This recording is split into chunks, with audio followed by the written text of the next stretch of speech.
We start with the big story of the day, the trade war rearing its ugly head yet again. Let's go to Eamon Javers right now in D.C. for details on this developing story. Eamon. Scott, it's 5 o'clock on a Friday. I'm going to go ahead and just call it. I don't think we're going to get Chinese tariffs this week. That has been the storyline of the week, just speculation about whether or not the president was going to pull the trigger on the $200 billion in Chinese tariffs that the U.S. Trade Representative's office has been working on for the past several months. Nothing as of yet, and nothing expected today. So the White House putting out a sort of a maddeningly vague statement about all this, saying the president has been clear that he and his administration will continue to take action to address China's unfair trade practices. We encourage China to address the longstanding concerns raised by the United States. The White House not specifying at all what action it is that the president is going to take or not take, but saying that he's going to continue to take it, whatever it may be. So leaving us at a little bit of loose ends here at the end of the week. Here's how we got to where we are now. There are $50 billion of tariffs in place now on the Chinese. The U.S. Trade Representative's office on June 18th was directed by the president to identify tariffs on $200 billion more to figure out which products would be have tariffs and what rate those tariffs would be. So on July 10th, the USTR initiated that process.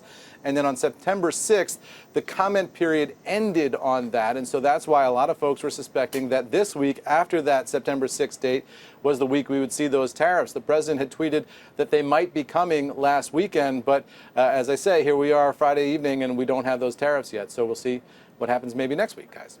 Eamon Javers, good weekend to you. Thank you very much from the North Lawn of the White House, as always. Take a look at the market reaction today when those reports hit that President Trump said he wanted to push forward with $200 billion in tariffs. Well, that took the Dow down. See that big reversal there, about 100 points, and fairly quickly bounced off those lows, though, rallying into the close. Industrials perhaps most sensitive to the trade war headlines, closing higher. Guy, I think the market, by and large, wants to bet on us winning the trade war, but you see today with these headlines and tweets or what have you that things can get upset, at least for a little while. Market is, I mean, we are winning the trade war, and if the market's the only gauge, I mean, the S&P closed above 2,900. Pete can speak to the VIX, closes basically at 12, down again on the day, continues to go lower. So effectively we are. Chinese market's down 24%. We're effectively unchanged, maybe even a little bit higher than when all this rhetoric started.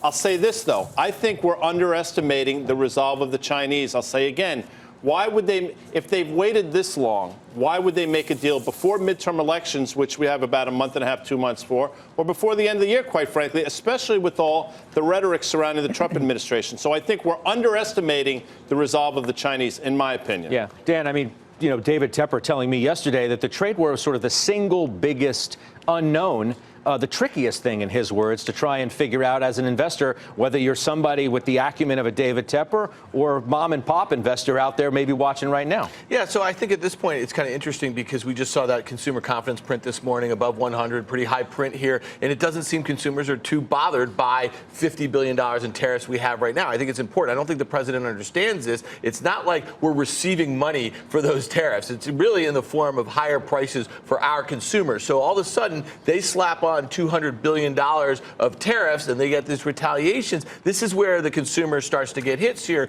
So, you know, as we head into the holiday season, these are the things that you have to start to consider when we're thinking about forward guidance. We're thinking about how companies are going to guide and how confident consumers are. So to me, I actually think it really does have the potential to ratchet up and really trip up markets here in the next couple of months. Tim, this news also, you know, did happen to come. We should point out, right in the midst of the frenzy over the Manafort news out of D.C. that he was making a deal with the special counsel. Which forces us to confront the issue. What's more important for the market right now? Is it, you know, potential chaos in the White House, or is it actually a trade war? And I think it's absolutely trade war because we've talked about on this show before, whether it's policy that's already in the rearview mirror that's significantly beneficial and a tailwind that I think will keep on giving. But also the reality is, as we're all talking, this trade war is something that I think could be potentially much more destructive than the market is pricing in. I'm not going to say, hey, high five, nice job, we just won this thing. In fact, I would argue, I would look around the world and I would say if the rest of the world's economy and at a fragile time in the global recovery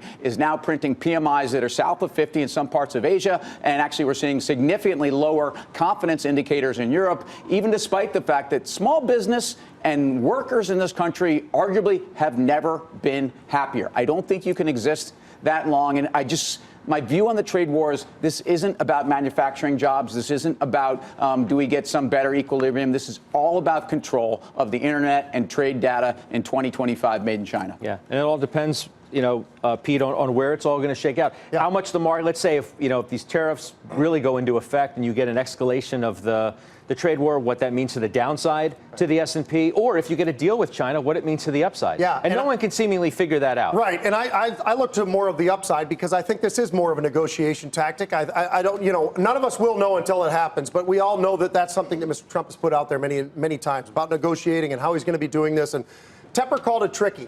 When you look at the market itself right now, though, Scott, and Guy brought it up, I mean, you look at the volatility index, it is not indicating at all right now that people are saying, hey, gosh, we're really concerned. This thing's going to the downside. If anything, I'm seeing more upside activity in the big major indexes. I'm seeing people trying to play for upside, not just in the United States, but even around the globe. Hey, I think we put it forth at the very beginning in the way we framed it to Guy, that the market clearly is betting on some sort of positive outcome. Resolution. If not, you wouldn't be where you are in the major averages today. Now, the 10% number to the upside, I'm not so sure that's there, but I think I could easily see a 5% move off of something like this because the market is waiting for something, and this is the catalyst. And when you look across for catalysts, this is number one. It's not so much what's going on in the White House itself.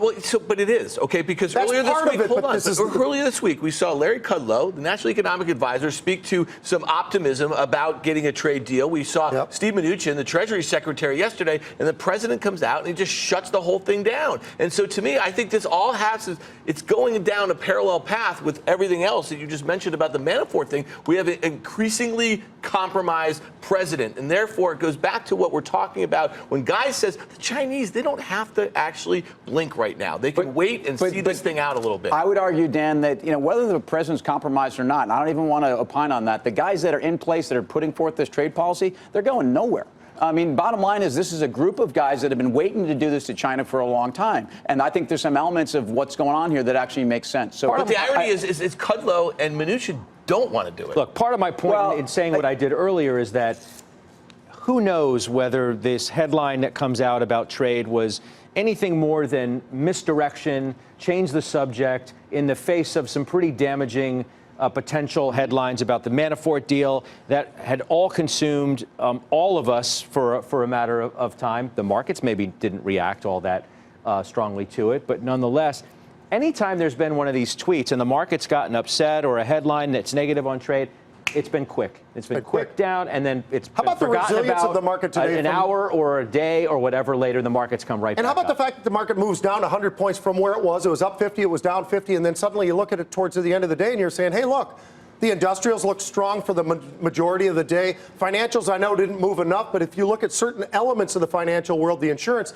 the Prudentials of the world, the Lincolns of the world, they were all up significantly to the upside. Well, look at the industrials. If the industrials were so worried about this thing getting worse with China, that chart wouldn't look like it does, would it? Well, I mean, but and I know that steel companies are not indicative of the market, but why are steel companies who've never had higher steel prices and are increasing capacity utilization trading as if they're going out of business?